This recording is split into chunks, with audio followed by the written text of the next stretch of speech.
Tu te retrouves face à une réalité frustrante. Malgré tous tes efforts, les résultats que tu t'attends de ton équipe et de tes collègues sont toujours pas au rendez-vous. Tu te demandes pourquoi ta manière de diriger, qui semble si naturelle et efficace, ne donne pas les résultats attendus. Tu commences à perdre patience et à te demander comment faire pour changer les choses. Ce défi que tu rencontres, c'est celui d'imaginer que les autres travaillent et pensent comme toi. Mais c'est malheureusement pas le cas. Ça peut te laisser avec un sentiment de déconnexion qui te fait douter de tes compétences et de ta capacité à inspirer et à motiver ton équipe. Tu peux te sentir isolé, stressé et même parfois un peu découragé face à ce que tu perçois comme un manque d'avancement. Laisse-moi te dire, il existe des solutions. Vois plutôt ton insatisfaction comme un signal, comme une invitation à explorer et à adopter une approche qui est différente. Pas à changer qui tu es, mais plutôt à utiliser un nouvel outil. L'idée n'est pas de renoncer à ton authenticité ou à ton style, mais de reconnaître que tu rencontres une limite, un obstacle.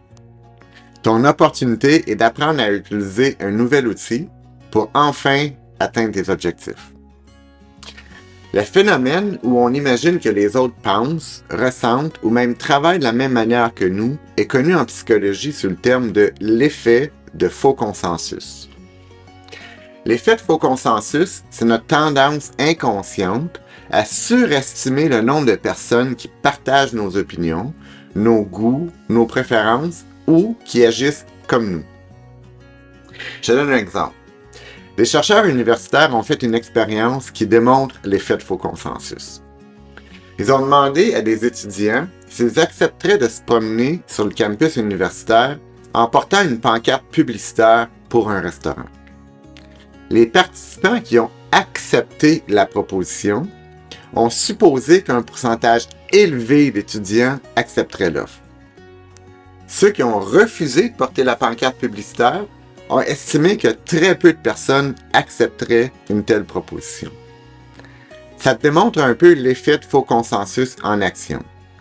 Les gens supposent que leurs décisions sont plus communes qu'elles ne le sont en réalité. Ces expériences permettent de souligner l'importance d'être conscient de nos biais cognitifs, surtout dans la façon dont nous percevons et prédisons le comportement et les croyances des autres.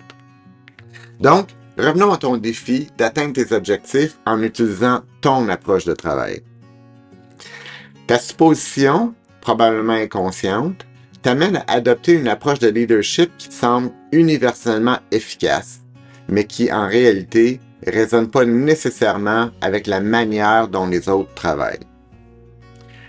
Reconnaître ce biais est donc crucial pour que tu puisses développer une approche de leadership qui rejoint les autres et qui tient compte des différentes façons de penser et de travailler. Voici ce que tu peux faire pour transformer ce défi en opportunité. 1.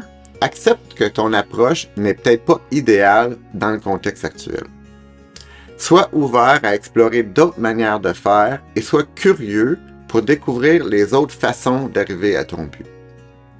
Tu pourrais persister avec ton approche ou découvrir une manière beaucoup plus simple d'atteindre tes objectifs. Ensuite, sois prêt à ajuster ton style de leadership. La flexibilité, ce n'est pas un signe de faiblesse, mais c'est plutôt un signe d'intelligence émotionnelle. En étant prêt à ajuster ton style de leadership, tu développes une meilleure compréhension de tes propres biais et préjugés et tu reconnais la diversité des perspectives au sein de ton équipe. Ensuite, pratique l'écoute active lors des réunions.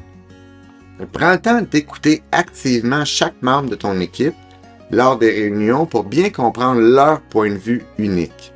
Écouter les autres, c'est pas renier ta perspective, mais ça te permet de l'améliorer en incluant des idées ou des approches auxquelles tu n'aurais pas pensé naturellement.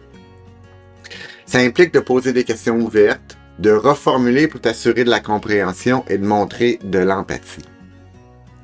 Ensuite, sollicite des avis extérieurs sur tes décisions. Avant de finaliser une décision importante, essaye d'obtenir l'opinion de personnes extérieures à ton équipe.